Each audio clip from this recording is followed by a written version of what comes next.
નમસ્કાર, હું છું આપની સાથે રોશની. તમે જોઈ રહ્યા છો સાંજના સમાચાર. સમાચારની શરૂઆત કરીએ હેડલાઇન્સ.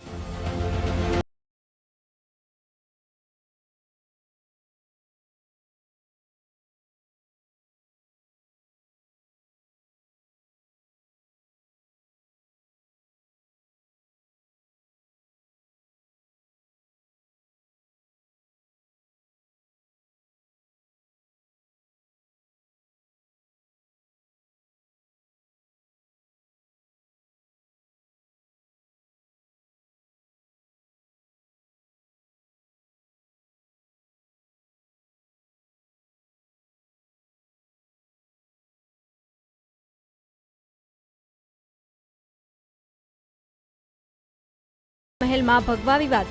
જગતગુરુ પરમહંસાચાર્યને તાજમહેલમાં ના મળી એન્ટ્રી. કહ્યું ભગવાનને કારણે અંદર જતા અટકાવવામાં આવ્યું. શિક્ષણ મંત્રીની જાહેરાત. કોલેજોમાં આચાર્યની ભરતી કરાશે. નિવૃત્ત અધ્યાપકોને 7મા પગાર પંચનો લાભ મળશે. CCC પરીક્ષામાં ફરજિયાત નિયમો દૂર થશે. કોરોના પર મોદીની રિવ્યુ મીટિંગ. પેટ્રોલ ડીઝલના બહાને મહારાષ્ટ્ર સરકાર પર સાધ્યું નિશાન. કહ્યું ટેક્સ ન ઘટાડવાના કારણે નાગરિકો પર બોજો વધ્યો.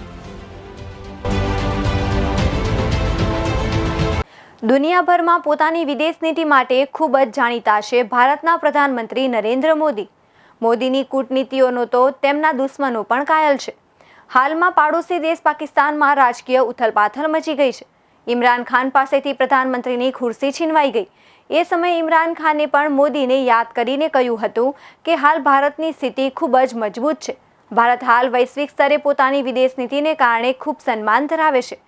ત્યારે એ જ વિદેશ નીતિને રાષ્ટ્રીય હિતમાં આગળ ધપાવવા PM મોદી આ વર્ષના પહેલા વિદેશ પ્રવાસની તૈયારીઓ કરી રહ્યા છે.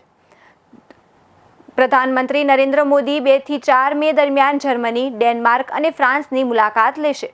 આ પ્રધાનમંત્રી મોદીની આ વર્ષની પહેલી વિદેશ યાત્રા હશે. બર્લિનમાં PM મોદી જર્મનીના ફેડરલ ચાન્સેલર ઓલાઝ રકોલ્ઝ સાથે દ્વિપક્ષીય વાતચીત કરશે. ત્યારબાદ PM મોદી ડેનમાર્કના PM મેટે ફ્રેડરિક્સના આમંત્રણ પર કોપનહેગન જશે. તેઓ ડેનમાર્ક આયોજિત બીજી ભારત નોર્કિડ સમિટમાં પણ ભાગ લેશે. તેમજ 4 મેના રોજ પરત ફરતી વખતે PM પેરિસમાં થોડા સમય માટે રોકાશે અને ફ્રાન્સના રાષ્ટ્રપતિ ઇમેન્યુઅલ મેક્રોનને મળશે. ભારત ફ્રાન્સની મિત્રતાની 75મી વર્ષગાંઠની ઉજવણી પણ કરવામાં આવશે. તો ફ્રાન્સના રાષ્ટ્રપતિ ઇમેન્યુઅલ મેક્રોન બીજી વાર સત્તા પર આવ્યા છે. PM મોદી તેમને મળીને શુભેચ્છા પાઠવશે. મુખ્યમંત્રી ભૂપેન્દ્ર પટેલ સાથે થાઇલેન્ડના ભારત સ્થિત રાજદૂત પટારાટ હોંગકોંગ અને પ્રતિનિધિ મંડળે ગાંધીનગરમાં સૌજન્ય મુલાકાત બેઠક યોજી હતી. આ બેઠકની વાતચીતમાં તેમણે ગુજરાતના જામનગરમાં WHO અને આયુષ મંત્રાલય દ્વારા નિર્માણ થનારા global centre for traditional medicine GCTMમાં સહભાગિતા અને આયુર્વેદ પદ્ધતિના આદાન પ્રદાન માટે થાઇલેન્ડની તત્પરતા દર્શાવી હતી. થાઇલેન્ડ રાજદૂતે મુખ્યમંત્રી ભૂપેન્દ્ર પટેલને આ સંદર્ભમાં જણાવ્યું કે થાઇલેન્ડમાં પણ આયુષ પદ્ધતિ અને આયુર્વેદ ઉપચાર માટે એક હોસ્પિટલ ચાલે છે. એટલું જ નહીં, થાઇલેન્ડમાં આયુર્વેદ પ્રોડક્ટ કંપનીઓ પણ કાર્યરત છે.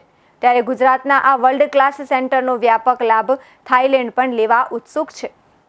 તેમણે ખાસ કરીને pharmaceutical centre, renewable energy, tourism અને E-વ્હીકલ જેવા ક્ષેત્રોમાં ગુજરાત સાથે સહભાગિતાની સંભાવનાઓ અંગે આ બેઠકમાં પરામર્શ કર્યો હતો.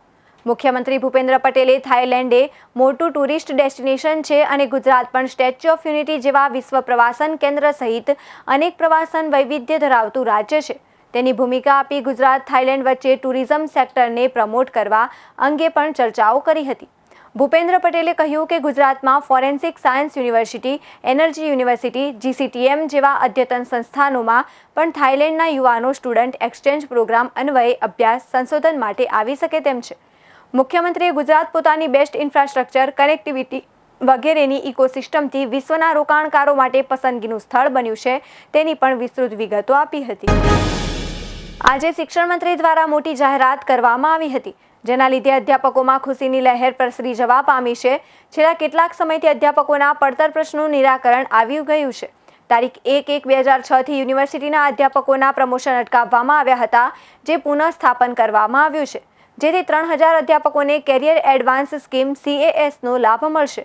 આ ઉપરાંત CAAની પરીક્ષા અને હિન્દીની પરીક્ષાના નિર્ણયને દૂર કરવામાં આવ્યો છે, જેનો લાભ નિવૃત્ત તથા હયાત અધ્યાપકોને લાભ થશે. 7મા પગાર પંચમાં શિક્ષણ વિભાગના 1-2-19ના ઠરાવની શરત 8 દૂર કરવામાં આવી છે. તેનાથી હવે તેમને CAAનો લાભ મળશે.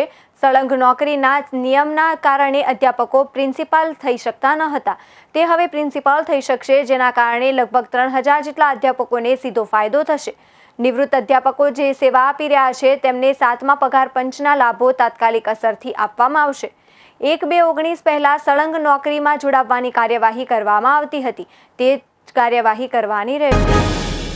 સોનિયા ગાંધીના ઘરે 10 દિવસથી ચાલતી લાંબી બેઠકો પછી પણ પ્રશાંત કિશોરે કોંગ્રેસમાં સામેલ થવાની ઓફર નકારી દીધી છે. પ્રશાંતે કોંગ્રેસની ઓફર નકારતા કહ્યું છે કે કોંગ્રેસને મારી નહીં, સારી લીડરશીપની અને મોટા પરિવર્તનની જરૂર છે. જોકે પ્રશાંત કિશોરે કોંગ્રેસની ઓફર નકાર્યાના 24 કલાક પછી હવે ધીમે ધીમે હકીકતો સામે આવી રહી છે. સૂત્રોના જણાવ્યા પ્રમાણે પીકેની અમુક માંગણીઓ પૂરી ન થવાના કારણે તેઓ કોંગ્રેસમાં જોડાયા નથી. તેમાંની એક માંગણી એ પણ હતી કે પ્રશાંત પ્રિયંકાને કોંગ્રેસ અધ્યક્ષ બનાવવા માંગતા હતા. તે ઉપરાંત પીકેની IPAC Indian political action committee કંપનીના કારણે પણ પક્ષને તેમના પર વિશ્વાસ મૂકવો મુશ્કેલ હતો. સૂત્રોના જણાવ્યા પ્રમાણે પીકે અને કોંગ્રેસ વચ્ચે ડીલ ન થઈ હોવાના ઘણા કારણો છે. તેમાં અમુક પ્રશાંત કિશોરની શરતોના કારણે પણ ડીલ થઈ શકી નથી. જ્યારે બીજી બાજુ એવું પણ માનવામાં આવે છે કે કોંગ્રેસમાં વિશ્વાસનો અભાવ હોવાના કારણે પણ પ્રશાંત કિશોરની એન્ટ્રી કોંગ્રેસમાં અટકી છે. આ ઉપરાંત પ્રશાંત કિશોર ઈચ્છતા હતા કે પ્રિયંકા ગાંધીનો રોલ પાર્ટીમાં સ્પષ્ટ હોવો જોઈએ. તેઓ ઈચ્છતા હતા કે પ્રિયંકા ગાંધી પાર્ટીમાં અધ્યક્ષ બને, પરંતુ તે પણ કદાચ કોંગ્રેસને મંજૂર ન હતું. અરવલ્લીના મોડાસામાં આસ્થાના પ્રતીક એવા પ્રાચીન મનોકામના સિદ્ધિવિનાયક મંદિરમાં વિઘ્નહર્તા ગણપતિ દાદાને સુવર્ણ સિંહાસન પર બિરાજમાન કરાયા છે. ગણપતિ દાદાની મનોહર મૂર્તિને આજે લાખોના ખર્ચે તૈયાર કરવામાં આવેલા કિંમતી સુવર્ણ સિંહાસન પર બિરાજમાન કરવામાં આવ્યા છે. સાથે જીર્ણોદ્ધાર કાર્યક્રમ યોજાયો છે, તો મંદિર ટ્રસ્ટીઓ તેમજ શ્રદ્ધાળુઓ ભગવાન ગણપતિ દાદાને સુવર્ણ સિંહાસન ઉપર બિરાજતા જોતા અનેરોજ ઉત્સાહ જોવા મળ્યો હતો. આ ઉત્સવને મંદિર સહિત પરિસરને રંગબેરંગી રોશનીથી શણગારવામાં આવ્યું છે. વહેલી સવારથી જ ભક્તો દર્શન કરી ધન્યતા અનુભવી રહ્યા છે. છેલ્લા 18-20 વર્ષથી અમે મનોકામના સિદ્ધિવિનાયક ટ્રસ્ટ સંચાલિત કરીએ છીએ અને આજ રોજ 30 લાખના ખર્ચે સુવર્ણ સિંહાસનનું વરદ હસ્તે ડૉક્ટર યોગેશભાઈ ઉપાધ્યાયના વરદ હસ્તે ખુલ્લું મુકાયું છે, જે અરવલ્લી જિલ્લાનું પ્રથમ સુવર્ણ સિંહાસન છે. રાજકોટ શહેરમાં ભીષણ ગરમી વચ્ચે બુધવારથી 3 દિવસ સુધી પાણીનો કાપ મૂકવામાં આવશે. તેની અસર શહેરના 50% વિસ્તારોમાં થશે. તો મહાનગરપાલિકાના પાણી પુરવઠા વિભાગના અનુસાર નર્મદા યોજના આધારિત ન્યારા ઓફ ટેક પર રો વોટરની ટાંકી સફાઈ કરવાના કારણે મનપા તરફથી બજરંગવાડી હેડ વર્કર્સ અંતર્ગત વોર્ડ નંબર 2, વોર્ડ નંબર 3માં બુધવારે પાણીનો કાપ મૂકવામાં આવશે. રૈયાધાર આધારિત ગાંધીગ્રામ અને 150 ફૂટ રિંગ રોડ હેડ વર્કર્સ અંતર્ગત વોર્ડ નંબર 1, 2, 9 અને 10 સહિત રેલનગર હેડ વર્કર્સ અંતર્ગત વોર્ડ નંબર 3, ચંદ્રશેખરનગર હેડ વર્કર્સના અંતર્ગત વોર્ડ નંબર 8, પાર્ટ E11 અને વોર્ડ નંબર 13માં ગુરુવારે પાણીનો કાપ મૂકવામાં આવશે.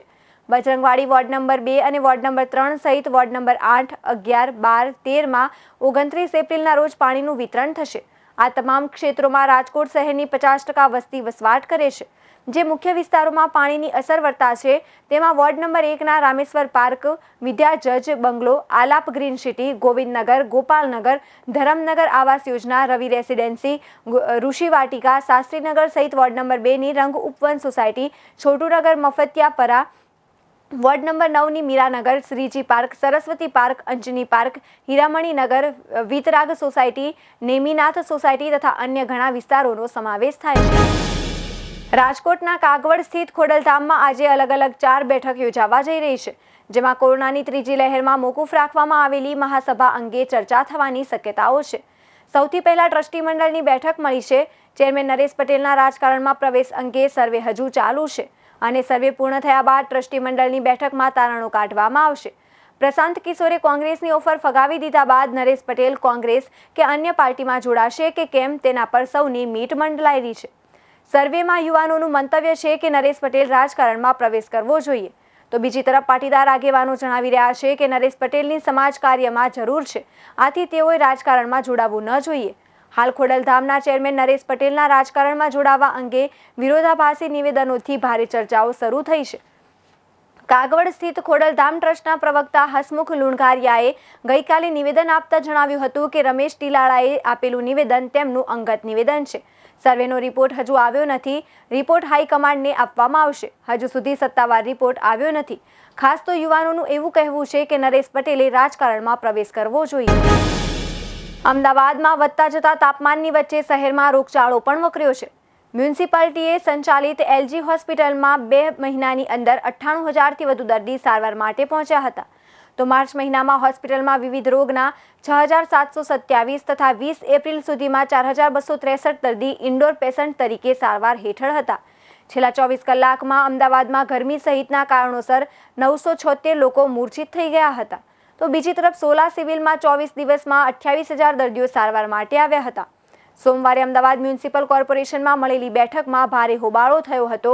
તો વિપક્ષ નેતા શહેજાદ ખાન પઠાણે પ્રતિક્રિયા આપતા કહ્યું હતું કે એક તરફ શહેરમાં રોગચાળો બેકાબૂ બની રહ્યો છે.